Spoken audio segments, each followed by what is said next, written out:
Yeah. It's so amazing. And it was so clear as day. Oh, yeah. Like, wow, that's a difference. And it wasn't talent. It really No, wasn't. no, because it was a very pretty much even, playing ground there. I mean, yes, there were some that, fitness wise or ability wise, but at the end of the day, you saw the ones that had that mental, that focus and just the mental strength to be able to turn it around when they were down. Right. Right?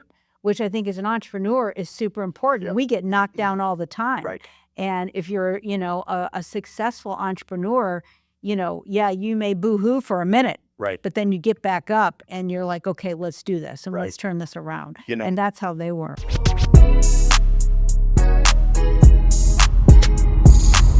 This is Secrets for Success. Welcome to the Secrets for Success podcast. I'm your host, Greg Todd. Thank you as always for joining me. It has been a long time coming. This is overdue. A dang year. Yeah, even probably longer. Oh, yeah. Come on now. Yeah. I'm blaming it all on you. Hey, everybody. Well, good. I love it. I want to welcome Lisa Chase to the podcast. Lisa is the owner of Back to Normal, PT, and there's a lot more to the story. So let's just get into it. It's a fantastic, feel-good story. It is. So Lisa, welcome to the podcast. Well, thank you. Yeah. It's great to be here. Yes. So I think we should talk about, we can talk about so many things. I know. Y'all, just because we're for 3 hours, we're going to try to condense this, but here's what I want to talk about. So can you keep me on track? Okay. I will do my best. All right. So let's talk about how we got to know each other. Okay. Let's talk about your beginnings, Yeah. and we'll start with the tour stuff. Sure. And then I do want to talk about, we could talk about the journey of you in entrepreneurship. So please, you have to remind me of these things. Okay. I got it. And then number 3, I want to talk about what we have just gone through. Okay. Okay. Over the last 45, 60 days. Is Okay. that cool? All right. Sure. So those things we're going to hit. All right. So let's hit the first one. Okay. So Let's do it. tell us who you are, what you do, and how did we get to know each other? All right. Well, Lisa Chase here, and I am a physical therapist, and I have, obviously, as you mentioned, a practice called Back to Normal Physical Therapy. I've been a therapist for over 30 years, and I did spend about 10 years, close to 10 years, on the professional women's tennis tour. And I traveled all over the world, and I was in charge of taking care of the athletes. And that is how you and I got to meet each other. We actually never met in person. Right. We spoke on the phone many times.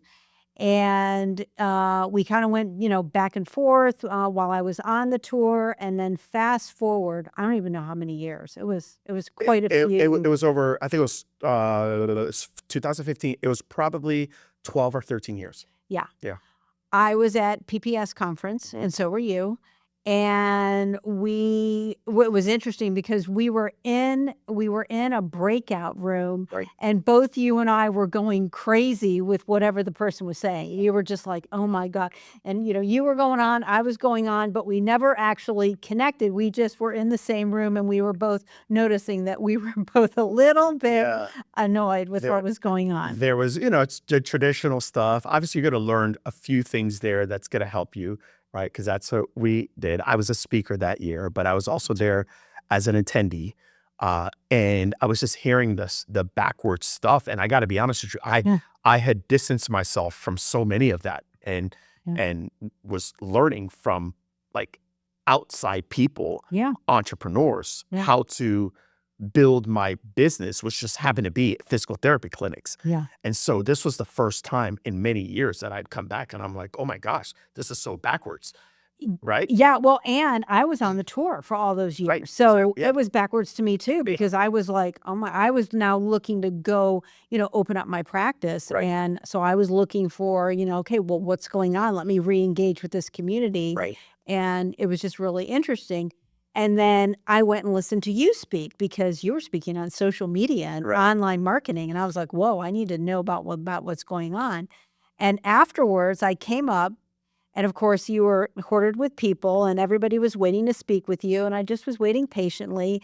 And all of a sudden, I just heard my name, Lisa Chase. Yeah.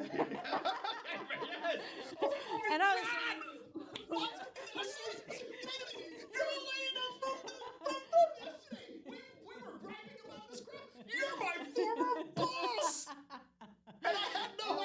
And I had no idea either because we had never met. You've never met. This is the craziest thing, you guys. Okay, so there's a few things I want to unpack with this first part of the story. Okay, number one is for many of you that have ever wanted, and I've had, Lisa, I probably had at least 200 people over the years of me doing what I'm doing ask me what when I tell them, yeah, there was a time that I was working with WTA and ATP players, and I can't tell you how many people have reached out like, oh my gosh, that's my dream. That's my dream. That's my dream. That's Yeah. my dream. Right. Yeah. And I was actually in Canada last year.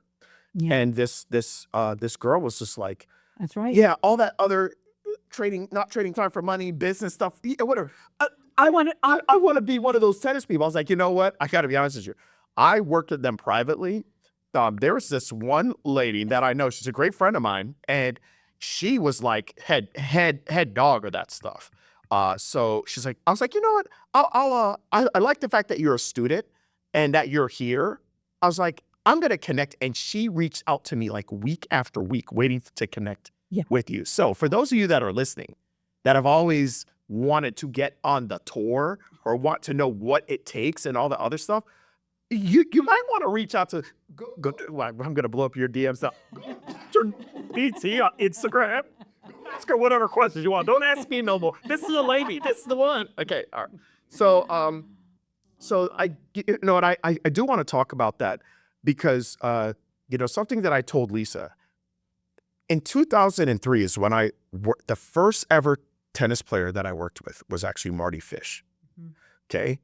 4 days later, I worked at this second ever, I'm talking professional. Yeah. Ever. Like I worked with tennis in Pepper Pines with 13 and 14-year-old kids for a year and a half, 2 years. My second ever tennis player I worked with was Justine Henna. Yeah. And at that time, that was 2003. Like she was hot. Oh, right? Yeah, Justine. She was hot. She was number one in the world. Baddest backhand. Oh my gosh, amazing, right? On the women's tour for sure. And I say that because we were working with professionals, and I think you and I have a different feeling of what a lot of other people feel like what a professional really is, and what these people did for preparation to be able to work at an extremely high level. Oh yeah. In our world as physical therapists, I think a lot of people feel like, hey, if I get my doctorate, if I get a high level degree, I am a professional, and you should kind of worship the ground I walk on. And I feel like for me and you, before knowing all this other stuff, we saw, by the way, they're divas, okay? All right.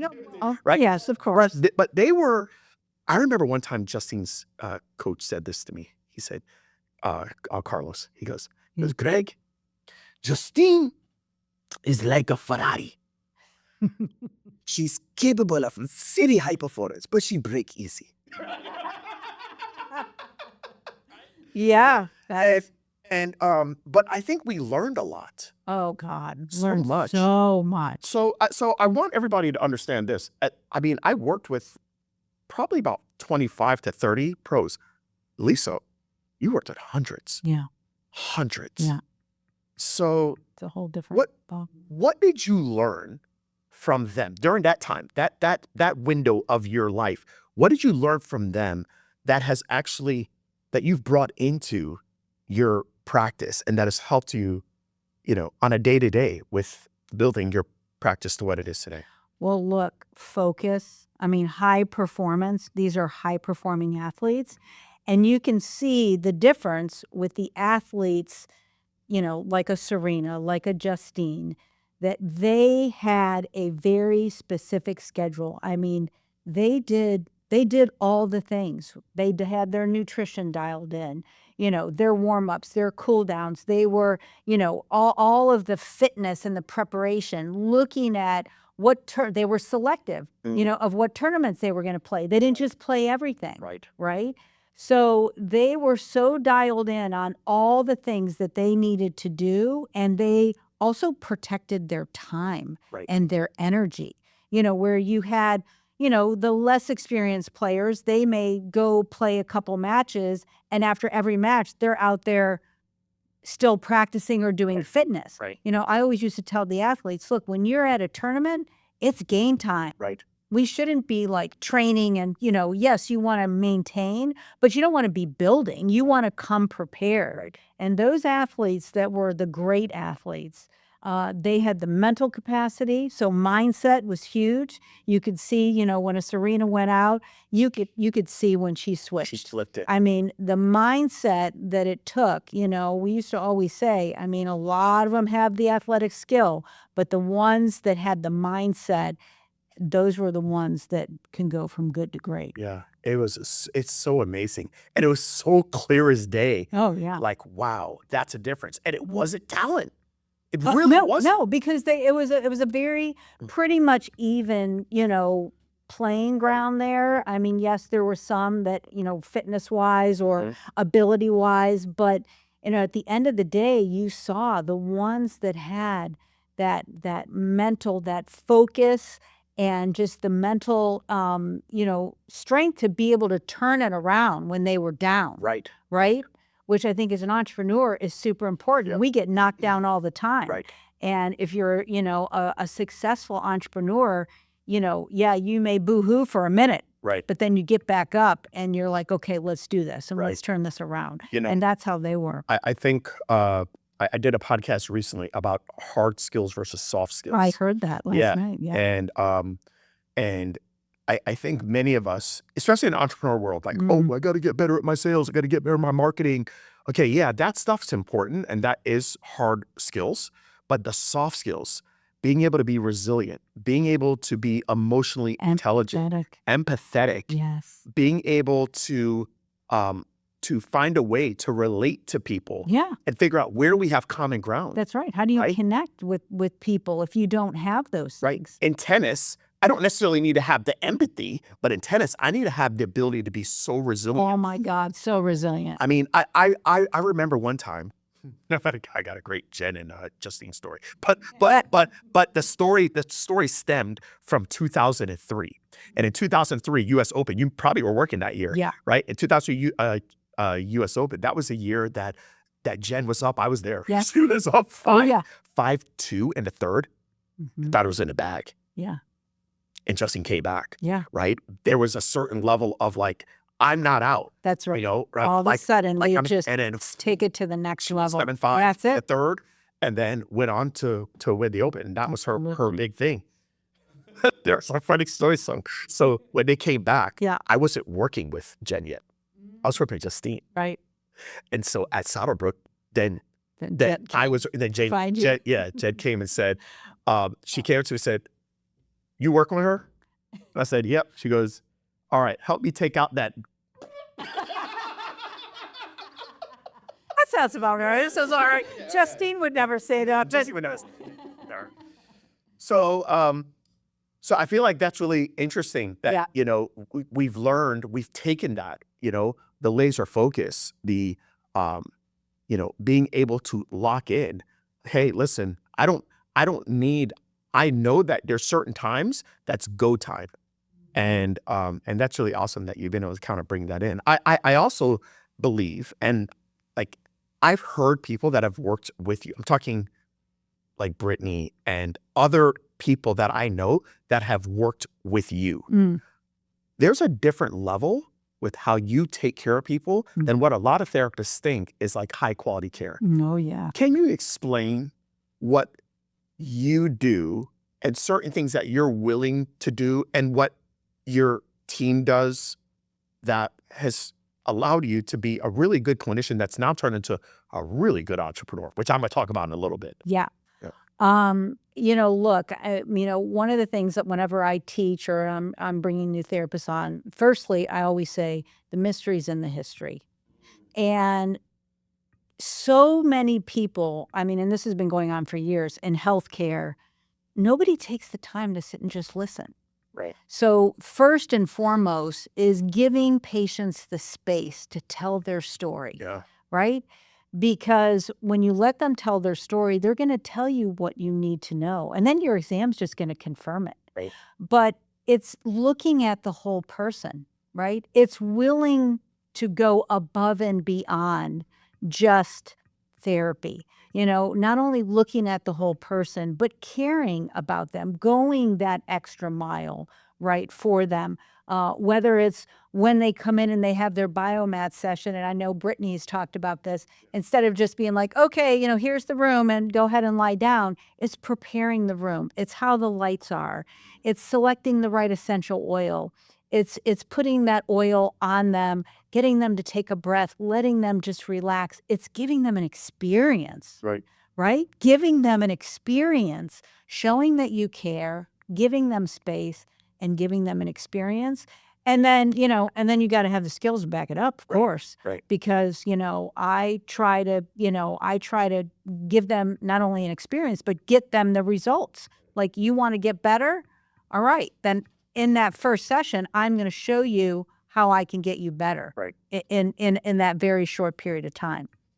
And I have people that I've been seeing for years and years and years, and they bring their kids and, their family members and, You guys, if, you could do a masterclass on building a clinical brand. Yeah. And yeah, maybe we'll do that one day. Yeah. We'll have to charge for that though. Yeah, we may have to charge for that. So I'll pip it out and you do it and then we'll split it. Okay. But anyways, I want to say this that I think is extremely important. There are two things that I learned from my time of being on a tour that I was able to take with me to everything else. So number one is that so I was really working with players from 2003 to about 2007, 8. And then I had to step away from Saddlebrook because my business was really expanding and exploding. And it was really hard to manage 2 clinics and a satellite location. But during that time, there was something that I didn't do initially, where I treated the pro athletes like the pro athletes. And then I was taking insurance. So I wasn't treating the insurance people. I was still treating them good. Yeah. Like treating them, really good. But playing insurance therapy. Yeah. You know what I mean? Playing insurance therapy, right? Yeah. And something flipped for me. There was sometime in 2008 where I decided that I'm going to give everyone the opportunity to be the number one player in the world. Yeah. Everyone. Absolutely. Everyone. I don't care if you are on Medicaid. I don't care if you are like nearly homeless. I'm going to at least give you the opportunity to be the best. And I'm telling you guys right now, if you all did that, just give everyone the option of, hey, if you were Hennon, if you were Serena, this is what I would do for you. Yeah. That's exactly what I do. I mean, I'd say everybody gets that level of care. Why not? Why should they? Everyone should at least get the option to have that level of care. Yeah. And what you'll find is that people that you would assume, well, they don't have money, well, they value that. So they'll take it. There's some people that have a bunch of money and they're like, no, I don't really value my health. Yeah. But you don't know who is who and who it's really valuable to. Yeah. You know what I mean? And so that was a huge thing that I took away from my time. And then I also think, just understanding that, and I was like I remember with Justine, I remember asking her, I was like, why do you work with me? And she was like, because you make everything sound simple. Yeah. And you literally just said it. The mysteries in history, right? Yeah. And so, and I realized that, oh my gosh, that's my gift. Yeah. Absolutely. Like, and I would agree with that. I mean, taking all the coaching and the classes from you definitely can take a lot of different complex things and just kind of boil it down to very simple terms. This is what we need to do. And I was like, wow, and you said this, you said, you actually have to be good. You got to have the skills. Like, you'll try the skills. Like, you're never working with the nobles. And with the first time when I was working with them, I'm like, I ain't the number one therapist in the world. I'm the number one therapist in Florida. I ain't even the number one therapist in my clinic. But you know what? I wanted to step my game up. Well, and you had the mindset to do it, right? Right. So, that I think you've probably had since you were a baby. Right. And, that will take you very far. So if you get the mindset, then you'll get the skill. Right. Okay, so now let's talk about your transition. Yeah. Because you stayed with this tour for 10 years. Yeah, close to 10 years. I worked on the tour for 9, and then I traveled with a few of the players for a couple years after the tour while I was building my practice. Okay, so isn't the dream situation to be on the tour forever? And no, I mean, look, it's an amazing opportunity. I'm blessed that there are very few people that have the opportunity to do, what I did, what you did, and I learned so much and got to travel and see so many things and experience that. But it is a grueling, you're Yeah. traveling. I'd be away for 8 to 10 weeks sometimes at a time, and our days were not short. They were 10, 15-hour days, day after day, traveling internationally. So so it was a great experience. But when I was done, it was, I had started Back to Normal before I went on the tour. And I was working out of my house, and I knew one day I would have a brick and mortar. Okay. And so when I was like, okay, time to leave the tour, I sat down with my colleagues at Michigan State and I said, all right, I think I'm going to do it. I'm going to start my own practice. And they all looked at me and they were just like, you need to just do cash. And I was like, what? Because, there weren't many people back then doing cash. Right. And I was like, but none of you guys do cash. And they're like, but you're starting out. If we were to do it all over again, we would start cash. So I was one of the few. I had one colleague, Karen, who used to work with me on the tour, and she had, after leaving the tour, started a cash-based practice. Okay. And so she was kind of my mentor. I'm like, okay, how'd you do this? How do I set it up? And I just started small, and I just grew it from there. Wow.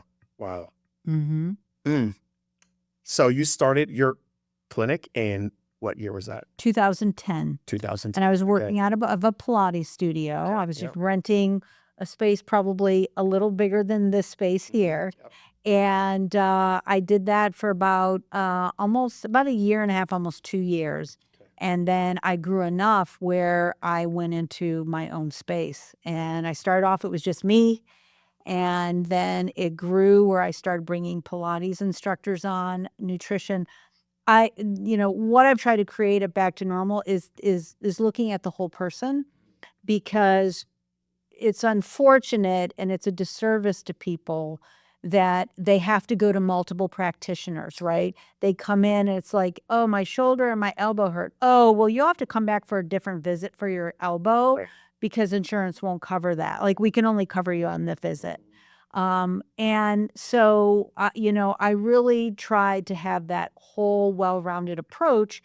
And what I learned on the tour is that one person can't do it all. I could orchestrate it. I could be the quarterback. Right. But I need a team. Right. And so I started to build my team of the health and wellness. So the Pilates, nutrition, coaching, and massage, and started to bring these things in and just saw how amazing, and patients loved it. Like, they loved that all of us were talking about them and we were all coordinating their care. They were in one place. They had all their coaches. Yeah, and they were in one place. Coach. That's it. Yeah, you were head coach. You had assistant coach here. You had assistant coach here. That's you had that coach. You had that, and you were head coach. That's it. The best. That's it. And then the patient didn't have to go a bunch of places. They could just be in one place. And then we built a network of people. So whether it be acupuncture or regenerative medicine, or somebody needed MRI or whatever it was, we then started to grow our community, and get, a variety of practitioners that, we could refer to. Your team of Avengers.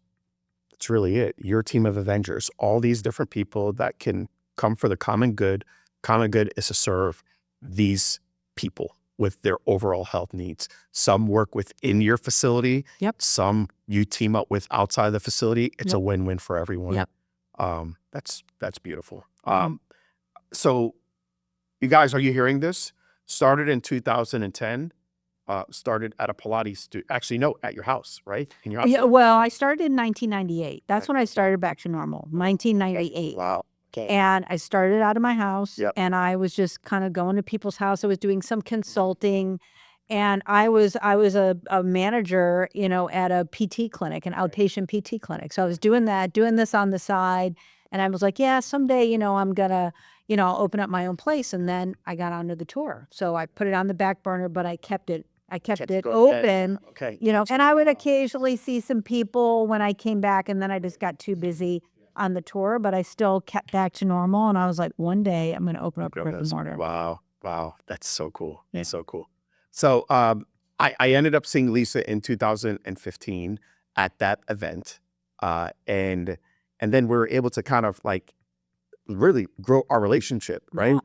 And been able to kind of guide her a little bit here and there throughout her journey of her practice. So some really cool things have happened to her over the last year. And now I want to talk about the highs. I want to talk about the lows. So last year, you hit a feat in your practice. Yeah. It was your first year doing what? 7 figures. 7 figures. Yep. She was able to hit 7 figures. Cash base only. Cash base only. Yeah. Boom. Was told by many I could not get past 300. Oh, I know. You'll never get. And she was able to do this, in many different ways. Okay. And I'm just one person along her journey. She's had many mentors, and I think one of the most amazing things about you is that you've always been on a path of growth, right? And what I have seen, with Lisa is I've seen it kind of look like a heartbeat. It's like I've seen it like her spikes. She's constantly growing and up and down, maybe a little whoop, dip, and then boop, she gets the spikes. And every single time it's created this new level. And I think what I want every single one of you to understand is that if you are going to go into this entrepreneurial journey, that's how it's going to be. If you're committed to growing, if you're committed to growing, to being focused, what you will see is you'll see these whoop spike. It brings you to a new level. You're going to go up and down, up and down, up and down. You might even take a dip, but then whoop, another spike, and then different levels. And that's what I have seen. I've kind of watched this now. 2015 to like 2016, 17, we were doing stuff, and then kind of took a little break, and then, and then now like the last, 2 years? 2 years. Like 2 years or so. And I've just watched that, and it's been really cool. So even this year has been tricky because Lisa, it's been a tough year. Yeah. So let's talk about locally, like what has happened. By the way, Lisa is in St. Petersburg, Florida. You guys know I'm in Clearwater. Yeah. Let's talk about the last 60 days. Oh, well, 2 hurricanes. I had my poor husband fell and dislocated his shoulder and needed shoulder surgery. And, we had to close the clinic for, a total of 2 weeks. So a lot of lost revenue. Yeah. And obviously a lot of stress. We all thought we were going to lose our businesses, our homes. A lot of people did. In the community, it was just very devastating for patients, for our colleagues. And, we're not immune to hurricanes, but this one, particularly Helene, was very eye-opening to the amount of damage that, can happen and how it can change your life in an instant. In an instant. For those of you that have heard me like talk about it, you guys have maybe heard me talk about it like a little bit here and there on the podcast. But Lisa was here and I was here, and I didn't evacuate. Yeah, I mean, And when I tell you something, it was a 45-minute life changer. Yeah. In 45 minutes, our lives changed forever. Yeah. 45 minutes, that's all it was. Yeah. It was basically I don't want to be dramatic, but was it a mini tsunami? It was kind of like a tsunami. I mean, mini tsunami, the amount of surge that literally was just all of a sudden there. Right. All the streets were flooded. Like And the water's just coming up, and you could see it coming into the house. and that's it. And what are you going to do? You're in the house. Like it just happened like that fast. There's nothing you can do about it. I mean, surge is no joke. Oh, That's man, for sure, I'm man. sure it's They talked about it for so many years, and you're like, yeah, but this was 130 miles off our coast. Yeah. and nobody expected it. Yeah. I mean, and man, it was intense. Yeah, it's pretty wild. My neighborhood is pretty cleaned up now, but the reality is that it's already happened, as in 50 to 75% of the people don't live there anymore. They're gone. Yeah. Their houses are gone. Yeah. They're uninhabitable. They no longer live there. And then let's talk about the businesses, the businesses have been devastated. Yeah. Even if your business made it, the clients that you service, a lot of them are gone. That's right. Right? Or I Yeah. mean, they're just trying to survive. Yeah. Like I have a client that reached out, and we're trying to do a fundraiser to try to raise money to help our clients. But she's got 2 little kids. She's a single mom, and she lost her house, moved into a rental, and then Milton blew out the rental, and she had to go move to another rental. Right. And Crazy. here she's like, I don't even know what I need. Like, I'm just trying to survive, Right. like getting from one day to the next and having a place to live. Right. And your cars. I mean, how many people lost their cars in that? And couldn't You do know my Oh, no. team's done. Yeah. My Yeah. Hyde Park clinic, we're now having to go to get a new facility. Yeah. Oh, I did not know Yeah. that. Yeah. So it's like, Yeah, I know. yeah, it's crazy. I know when I saw what happened to Tropicana Field, because that's literally down the street from me, I thought, oh my God, is that good? Is the roof going to cave in? I mean, It's crazy. it's just, yeah. So I bring all that up because here we are, still serving people, still helping people, and still finding a way to even do this podcast with you guys. Yeah. And I say that to you. I started the interview talking about, soft skills, the things that we learned, not just from the WTA tour and those players, but Mhm. just what is it that people that win do? And what they're able to do is they're able to fight back. I feel like for us, we're down 5-1 in the third Mhm. for the title, Yep. and we're down love 40. Yeah. And we just got the deuce.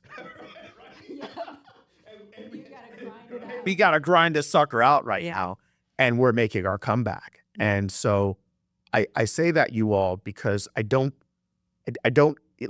it's a feel-good story, and it's been an awesome story of just watching Lisa as a cash-based practice owner, WTA head therapist, now 7-figure practice owner, and for you all just to think everything's just perfect and great, and it's because they're so dynamic. No, stuff happens to us too. That's exactly right. And one of the things I want to say is, look, being a great therapist doesn't mean you're going to be a great entrepreneur or a great leader. Right. And I had a lot of lessons, and I made a lot of mistakes. I wish I would have, reconnected with you earlier, Yeah. but I realized as I was, building my practice that I was a great therapist, but I was not. I sucked as a leader. Mm.